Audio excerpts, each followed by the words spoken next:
Namaskar. Today we will study the difference between euchromatin and heterochromatin.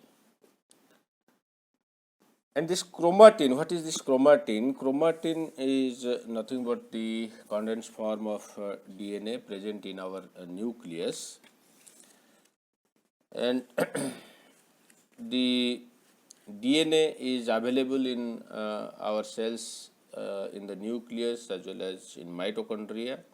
So, the total set of DNA or genetic instructions found in a cell is called the genome, and in our nucleus there are 23 pair of chromosomes, so that is called your nuclear DNA, and in addition it also contains the chromosome in mitochondria. And if we see, it is the length of DNA per cell, and it is around 6.6 billion base pairs, and the length of total DNA will be around 2.2 meter, because between two consecutive base pairs we have the length of 0.34 into 10 to the power minus 9 meters. So, if we multiply into 6.6 billion base pairs in our nuclear DNA, it will be around 2.2 meters. And because of that, this much DNA is available in our nucleus in the condensed form, and this DNA is condensed initially to this beads on string structure, where this DNA is coiled around the histone protein. DNA is the negatively charged and histone is the positively charged, and this euchromatin we call it as the beads on string structure. Later, after the condensation of this structure, we will get this heterochromatin, and if you see in a nucleus, euchromatin is around 90 to 92%, and that is major part around the nucleus. So, this is the nucleus, and around the nucleus we have euchromatin. Only 8 to 10% is heterochromatin. This is the more condensed form, and this is euchromatin is transcriptionally active, but heterochromatin is transcriptionally not active.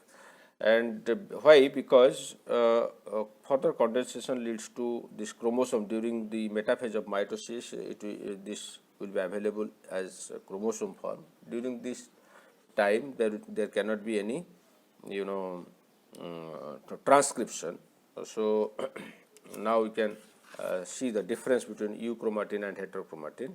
Location: euchromatin is found in inner body of the nucleus, whereas heterochromatin is found towards the periphery of the nucleus.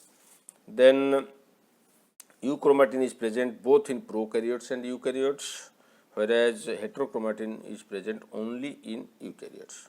So, that means in our cells, in humans, in other eukaryotes, there is both euchromatin and heterochromatin, but in prokaryotes there is only euchromatin.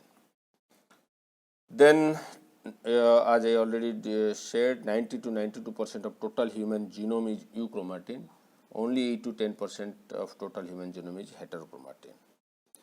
And in this heterochromatin is transcriptionally inactive. That means from DNA to messenger RNA conversion cannot be there when it is in heterochromatin form, but euchromatin is transcriptionally active. There can be DNA to messenger RNA followed by protein synthesis in case of euchromatin. So, this euchromatin is an uncoiled packed form of chromatin present in the beads on string structure, and it is loosely packed, and when it is densely packed, firmly packed, the condensed form is called the chromatin.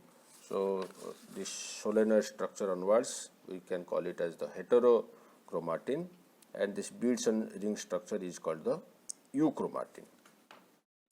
So, this beads on string structure condensation leads to the solenoid structure, followed by loop structure of 300 nanometer diameter, followed by scaffold structure 700 nanometer diameter, followed by chromosome 1400 nanometer diameter. So, we can say euchromatin is loosely packed and heterochromatin is densely packed. And if we stain this, if we stain the nucleus, the euchromatin is lightly stained, whereas heterochromatin is darkly stained. Euchromatin is lightly stained and heterochromatin is darkly stained. So this is the difference between euchromatin